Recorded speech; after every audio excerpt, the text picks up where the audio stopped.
안녕하세요. 밀리터리 미니어처 매니아 3M입니다. 냉전시대, 전 세계는 다양한 무기와 군사 기술을 개발해 왔습니다.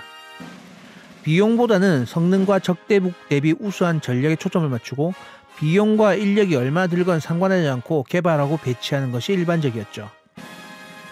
그런 무기의 충돌이 극명하게 발생한 두 개의 분쟁이 바로 월남전, 아프가니스탄전입니다. 둘 다 전 세계를 양분하는 두 개의 국가를 휘청이게 만들었고 아직도 그 여파가 여기저기 남아있죠. 하지만 그 시점은 정말 다양한 무기들이 섞여서 돌아다닌 시절이었습니다.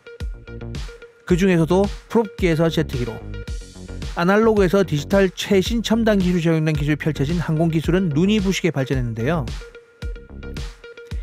미국이 정규전에서 제트 엔진을 탑재한 항공기를 사용한 항모를 운영한 몇 안 되는 분쟁이 베트남전입니다.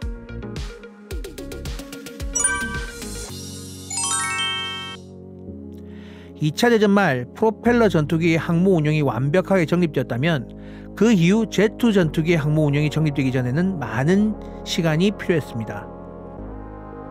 특히 항모를 노리는 소련 해군의 항공대의 장거리 순항 미사일에 대응하기 위해서 다양한 대응책이 강구됐는데 거기서 튀어나온 대표적인 결과물이 바로 돈지랄 F-14 톰캣이죠.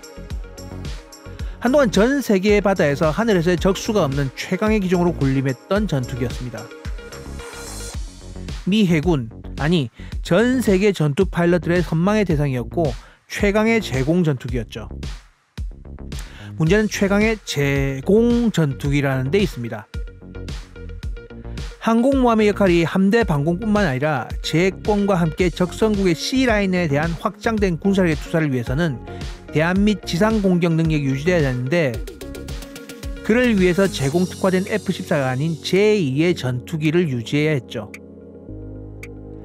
이 시기에는 당장 막아내야 될 가상적인 소련의 위협에 대응하기 위해서 그리고 해군 본연의 임무인 재해권과 지상 공격을 위해서 미 해군 항모의 함상에는 정말 다양한 항공기가 알록달록하게 배치되게 됩니다.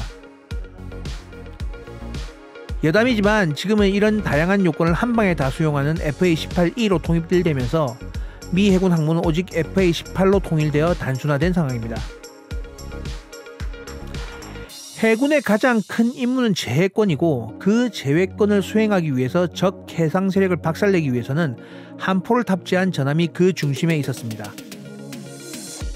하지만 기술이 발달하다 보니 명중 가능성이 최대 30km 언저리인 함포보다 폭탄을 싣고 200km 정도는 좋게 넘어가는 거리를 비행해서 적 해상 전력을 공격하는 함재기가 위력을 발휘하게 됐죠.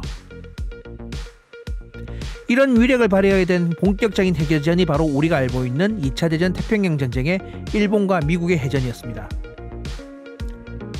그리고 2차 대전 일본 해군의 자랑 야마토와 무사시 모두 그 잘난 40cm가 넘는 구경의 함포를 미군 전함을 겨냥해서 쏴보지 못하고 미군 적 항공기 공격에 대항하다 가라앉았습니다.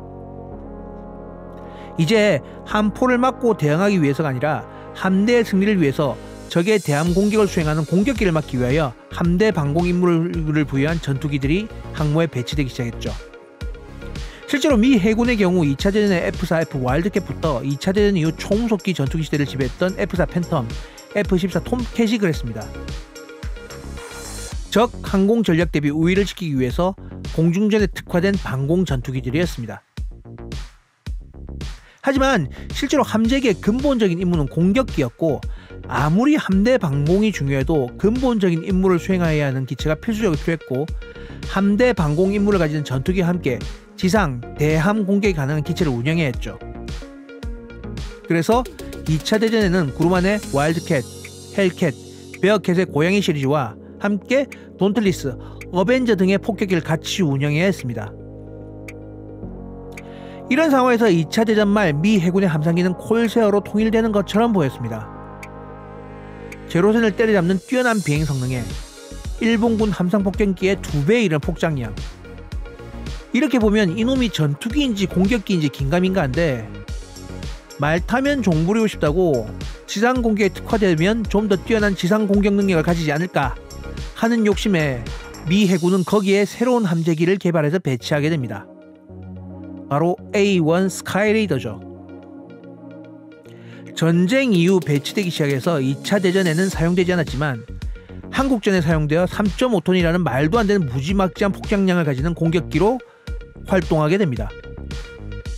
3.5톤이라면 감이 잘 안 오시는 분들을 위해서 부연 설명드리자면 그 무지막지한 B-29 폭격기의 폭장량이 9톤이라는 걸 감안하면 크기 대비 얼마나 많이 들어올리는지 알 수 있으실 겁니다.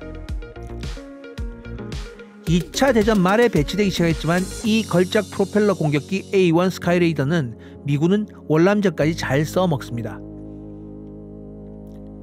A1 스카이레이더가 워낙 발군의 공격기였긴 했지만 당시 F-4U 콜세 역시 지상 공격기로만 보아도 결코 떨어지는 성능이 아니었어요.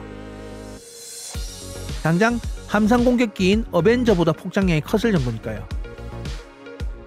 특히 2차 대전 말에는 일본 해군 항공전력이 거의 쌈 싸먹히듯 점멸되고 난 이후에서 본격적으로 투입되던 F-4U 콜세어는 지상 공격과 대함 공격에 주로 투입되었습니다. 그리고 뛰어난 비행 성능만큼이나 지상 공격도 가능했던 콜세어는 같은 방공 임무를 수행하던 F-6F 헬겟을 빠른 속도로 밀어내며 미 해군의 주력으로 자리잡기 시작하죠. 그래서 방공과 대함, 지상 공격을 동시에 수행하는 멀티롤 기체로서 콜세어는 미 해군 함상을 통일해 나갑니다. 하지만 이렇게 뛰어난 전투기인 콜세어도 제트기가 대세로 자리잡던 기술의 변화에 대해서는 어쩔 수가 없었습니다. 그래서 방공 전투기 임무를 가진 제트 전투기인 F-8 크루세이더에게 그 자리를 넘겨주게 됩니다. 다시 공중전 전문 방공 전투기가 등장하게 되는 거죠. 따라서 지상 공격을 전문으로 한 기체도 등장하게 되죠. 공격기의 임무도 여러 단계를 거치면서 걸작 공격기 A4 스카이호커가 이어받게 되지만 폭정량과 항속거리에 부족함이 있던 A4는 더 많은 항속거리와 폭장량을 가진 새로운 함상 지상 공격기 A7 콜세어2로 그 역할이 넘어가게 됩니다. 월남전 시점에 생산된 기체이지만 아직도 미국의 우방국에서 중고 기체를 이용하고 운영하고 있을 정도로 완성도가 높은 기체입니다. 월남전인 1965년에 최초 비행을 했고 이후 1990년 걸프전까지 사용된 기체인지라 꽤 오랜 시간이 사용된 기체임에도 불구하고 한국과는 별로 인연이 없는 기체라서 생소하게 보일 수도 있겠죠. 이름부터가 F-4U의 이름을 이어받은 콜세어2로 명명된 기체입니다. 생긴 모양은 대충 보면 F-8로 착각할 만큼 F-8과 유사점이 많습니다. 같은 기체 제작사인 보트에서 F-8을 기반으로 설계하여 제작한 기체인 당연한 이야기죠.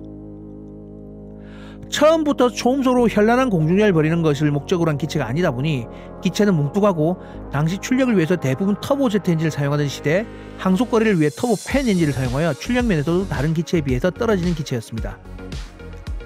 떨어지는 출력 대신 긴 항속거리를 보유하게 됐죠.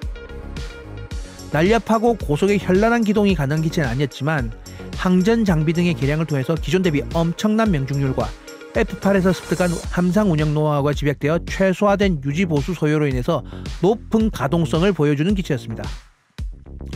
최상의 성능을 위해서 돈을 발라놓진 않았지만 당시에 최신 기술이 적용되어 부여된 임무에 최적화된 기체였죠.